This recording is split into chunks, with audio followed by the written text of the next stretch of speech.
कृषि के इस आधुनिकीकरण में किसान भाई नई तकनीकों का प्रयोग कर अपनी फसलों का उत्पादन बढ़ाने के साथ बाजार में अच्छा दाम भी प्राप्त कर सकते हैं। ऐसी ही एक बेहतर तकनीक की जानकारी आज हम लेकर आए हैं। ये तकनीक है प्लास्टिक मल्चिंग।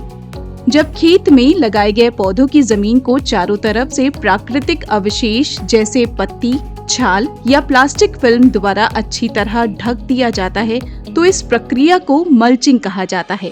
इससे पौधों की सुरक्षा होती है और फसल उत्पादन भी बढ़ता है। सब्जी की फसलों के लिए प्राकृतिक और प्लास्टिक दोनों तरह की मल्चिंग फायदेमंद होती है। प्राकृतिक पलवार, पुआल, भूसा, सूखी घास और गन्ने की पत्तियों का प्रयोग कर सब्जी उत्पादन में वृद्धि की जा सकती है। इसके अलावा प्लास्टिक मल्चिंग भी एक अच्छा विकल्प है। तो किसान भाइयों, हमने मल्चिंग के बारे में जान लिया है। अब हम इसकी उपयोगिता और लाभ के बारे में जानेंगे। मल्चिंग शुष्क खेती को प्रभावशाली बनाता है। मल्चिंग खरपतवार से फसल को होने वाले नुकसान से बचाता है, जैसे उर्वरक के लिए होने वाली प्रतिस्पर्धा, पानी के वाष्पन उत्सर्जन और वाष्पोत्सर्जन से होने वाले उर्वरकों की हानि से बचाव के लिए रक्षा करने में मदद करता है। मल्चिंग बीज के अंकुरन के लिए और विकास में सहायक है। मल्चिंग भूमि को कठोर होने से बचाती है। मल्चिंग से मिट्टी में नमी बरकरार रहती है। मल्चिंग मृदा तापमान का नियंत्रण करने के साथ पानी की भी बचत करता है। मल्चिंग खरपतवार की रोकथाम कर उपज बढ़ाने के साथ उसकी गुणवत्ता में सुधार में सहायक है। मल्चिंग करने से निराई, गुड़ाई और पानी की भी बचत होती है। किसान भाइयों, क्या आप आदर्श मल्च के बारे में जानते हैं? नहीं? तो चलिए आदर्श मल्च के बारे में भी जान लेते हैं। किसान भाइयों, आदर्श मल्च वो है जो तापमान के नियंत्रण, मिट्टी की नमी संरक्षण, खरपतवारों की रोकथाम करने के साथ साथ अधिक व गुणवत्ता वाली फसल के उत्पादन में प्रभावकारी है। ऐसा पलवार या मल्च जो सस्ता होने के साथ तापमान और प्रकाश को ना रोके और हवा के आगमन को प्रभावित न करने वाले होने चाहिए, जिसे शीघ्र बदलने की आवश्यकता ना हो, पौधों के लिए हानिकारक ना हो, जिसे एक जगह से दूसरी जगह ले जाने में आसानी हो। किसान भाइयों, प्लास्टिक मल्चिंग कई प्रकार के होते हैं। प्लास्टिक मल्चिंग फिल्म का रंग दूधिया, पारदर्शी, प्रतिबिंबित, नीला, लाल और काला हो सकता है। ज्यादातर काले रंग की मल्चिंग फिल्म का उपयोग किया जाता है। ये प्रकाश को परिवर्तित नहीं करके शर्करा के विकास और फलों की गुणवत्ता बढ़ाने में मदद करता है।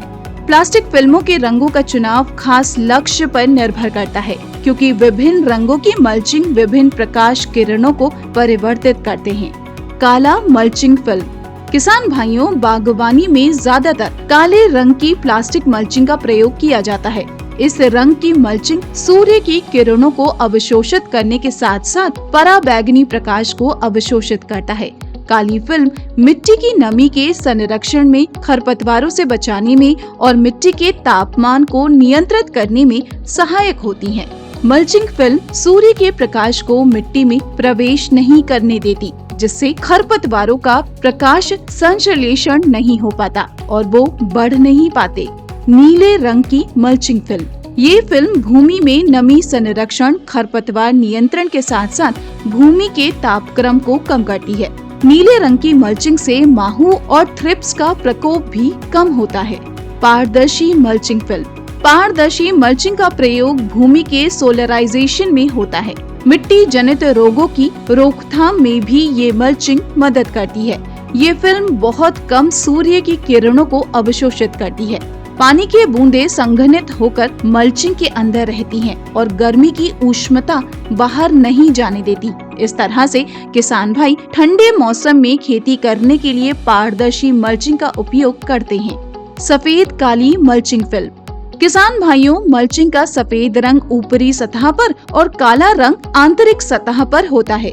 सफेद रंग प्रकाश की किरणों को परिवर्तित करता है और काला रंग खरपतवार की बढ़वार को कम करके फसल की उपज को बढ़ाता है। ये मल्चिंग मिट्टी के तापमान को कम करता है, इसलिए फसल को ग्रीष्म ऋतु में बढ़ने में मदद मिलती है। Silver mulching film. ये मल्चिंग मिट्टी को ठंडक देने में सहायक होती है। इतना ही नहीं, ये रस चूसक कीटों से बचाव भी करता है, जो अनेक बीमारियों के लिए वाहक का काम करते हैं। लाल मल्चिंग फिल्म। ये मल्चिंग आंशिक रूप से पारदर्शी होती है। ये इंफ्रारेड किरणों को बदलकर पौधों में विकास और मेटाबॉलिज्म के द्वारा फसल में जल्दी फलन और उपज को बढ़ाने में मदद करता है। ये मल्चिंग तापमान को बढ़ाने में सहायक है। फल और सब्जी वर्गीय फसलों में प्लास्टिक पलवार बिछाने की विधि। किसान भाइयों, 1 वर्षीय सब्जी फसलों में 25 माइक्रोन मोटाई और 0.9 मीटर तक की चौड़ाई प्लास्टिक शीट का प्रयोग करें, जबकि 2 वर्षीय फल फसलों में केला और पपीता जैसी फसलों के लिए 50 माइक्रोन और बहुवर्षीय फल फसलों के लिए 100 माइक्रोन मोटाई और 1.80 मीटर तक की चौड़ाई वाली प्लास्टिक फिल्म का प्रयोग करें। वहीं छोटे आकार और कम दूरी पर लगाए जाने वाले फलदार पौधों जैसे पपीता, स्ट्रॉबेरी आदि के पौधों की रोपाई से पहले मेड़ के ऊपर फिल्म को बिछाना चाहिए। फिल्म बिछाने के बाद दोनों तरफ से लंबवत किनारों को मिट्टी में दबा देना चाहिए। पौधों को लगाने की दूरी के आधार पर मल्चिंग फिल्म में छेद करके पौधों को लगा दिया जाता है। किसान भाई, प्लास्टिक मल्चिंग फिल्म को सब्जी की बुआई या रोपाई के समय मल्चिंग बिछाने वाली मशीन या हाथों द्वारा पहले से बनी हुई मेड़ों पर बिछाया जाता है। हाथों द्वारा बिछाते समय ध्यान दे कि फिल्म के किनारे ठीक तरह से मिट्टी में दबे हों, ताकि ये हवा से उड़ने ना पाए। मल्चिंग बिछाने वाली मशीन इसे बिछाने के अलावा मेड़ बनाने, मल्चिंग पर मिट्टी चढ़ाने और ड्रिप लाइन बिछाने का भी काम करती है। इसके बाद बीज बोने और पौधे लगाने की दूरी के अनुसार फिल्म में छेद करके बुआई या रोपाई की जाती है। सिंचाई प्रबंधन। किसान भाइयों, प्लास्टिक मल्चिंग लगाने के बाद सिंचाई के तौर पर ड्रिप सिंचाई का प्रयोग किया जाता है। सावधानियां। मल्चिंग या पलवार लगाने के बाद फिल्म को ज्यादा तनाव या खिंचाव न दें, क्योंकि तापमान में वृद्धि के साथ या अन्य कोई खेती का काम करने पर उसके फटने की संभावना बढ़ जाती है। मल्चिंग को अधिक गर्मी में न बिछाएं। किसान भाई, एक बार मल्चिंग का प्रयोग करके इसे व्यवस्थित करके रख सकते हैं, लेकिन ये ध्यान दें कि ये फटने न पाए। उपज में वृद्धि। मल्चिंग से आलू, बैगन, अदरक और हल्दी में 25 से 30% और टमाटर, मिर्ची व गोभी में 40% तक की उपज वृद्धि पाई गई है। किसान भाइयों, सब्जी और फलों में प्लास्टिक मल्चिंग के प्रकार, महत्व और सावधानियों की ये जानकारी आपको कैसी लगी, हमें कमेंट सेक्शन में कमेंट कर जरूर बताएं और हमारे YouTube चैनल को सब्सक्राइब करें। साथ ही साथ रिंग बेल को दबाना ना भूलें।